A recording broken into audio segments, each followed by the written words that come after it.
Senjata! Huh?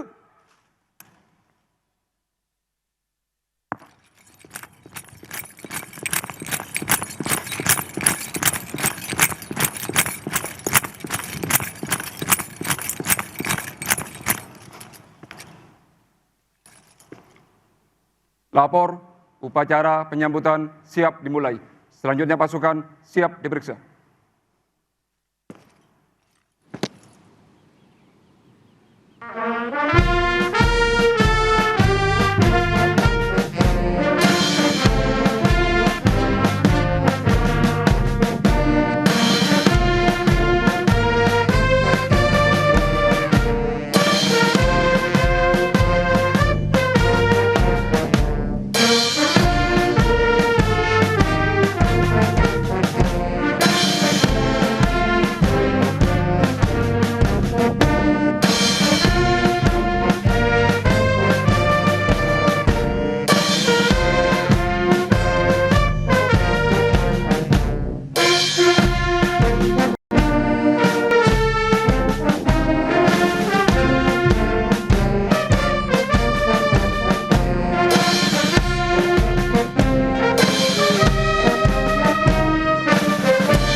Upacara penyambutan telah dilaksanakan. Laporan selesai.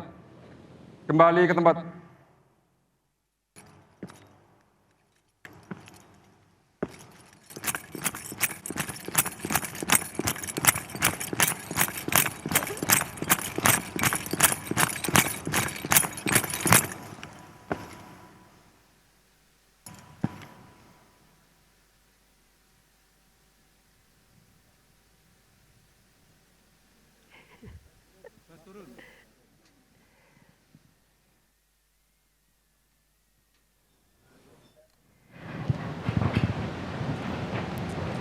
Ya, pemirsa, kita baru saja menyaksikan penyambutan Presiden Prabowo Subianto menyambut kedatangan dari Perdana Menteri Thailand, Anutin Charnvirakul di Istana Merdeka. Saat ini Presiden Prabowo sedang memperkenalkan jajaran Kabinet Merah Putih kepada PM Thailand. Seperti kita ketahui bahwa PM Thailand ini merupakan Perdana Menteri ke-32 Thailand yang melakukan kunjungan kerjanya ke Indonesia.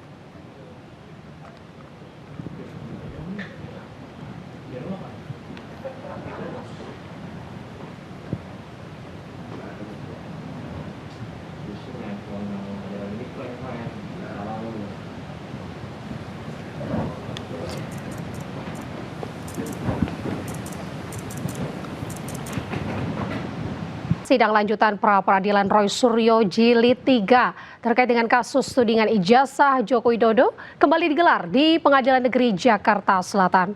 Sidang mengagendakan penyerahan bukti dan juga mendengarkan keterangan ahli dari pihak termohon.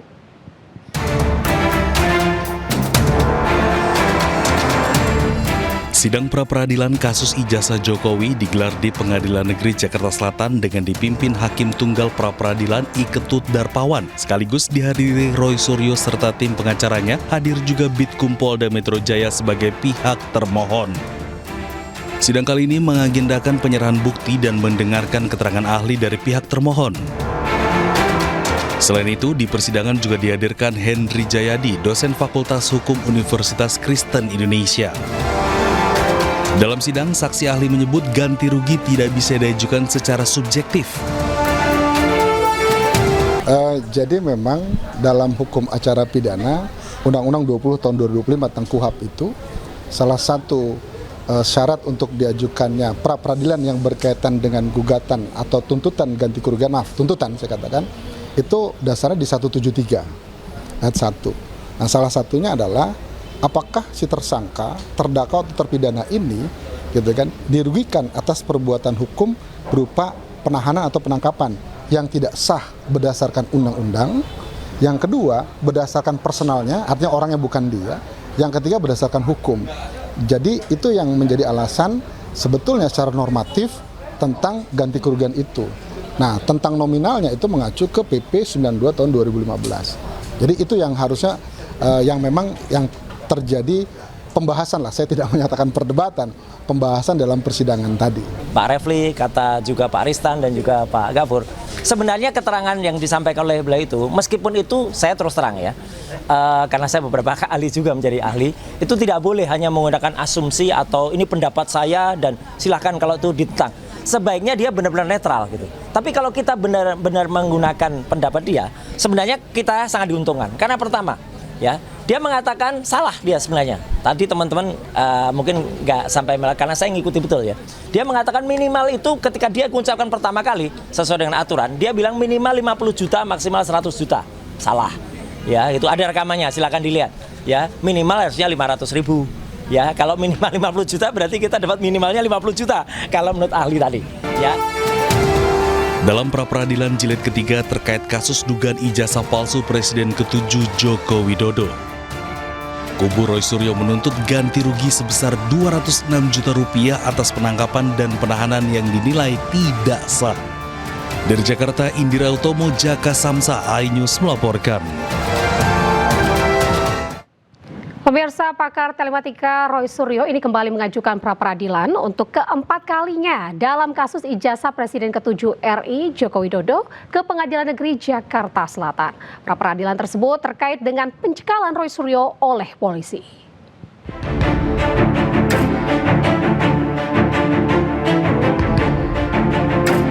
Pakar telematika Roy Suryo kembali mengajukan pra-peradilan untuk keempat kalinya dalam kasus ijazah Presiden ke-7 Republik Indonesia Joko Widodo ke Pengadilan Negeri Jakarta Selatan.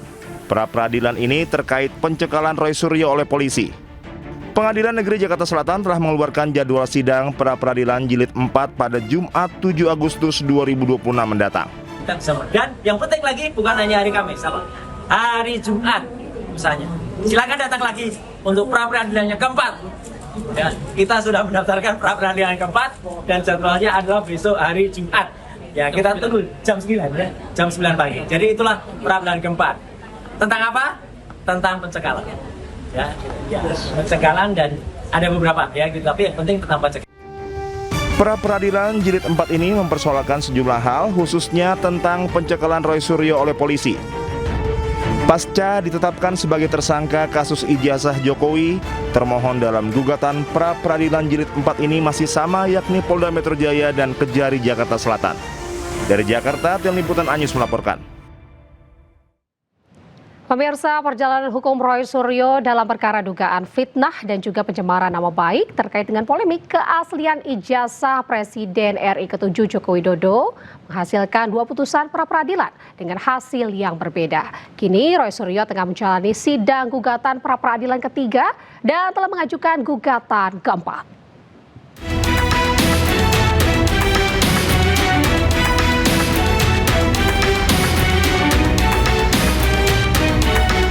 Juli 2026, Roy Suryo sumringah saat mendengar putusan yang dibacakan Hakim Tunggal atas gugatan pra-peradilan pertama yang diajukannya. Hakim mengabulkan sebagian gugatan Roy Suryo, menyatakan penggeledahan, penangkapan, dan penahanan Roy Suryo tidak sah.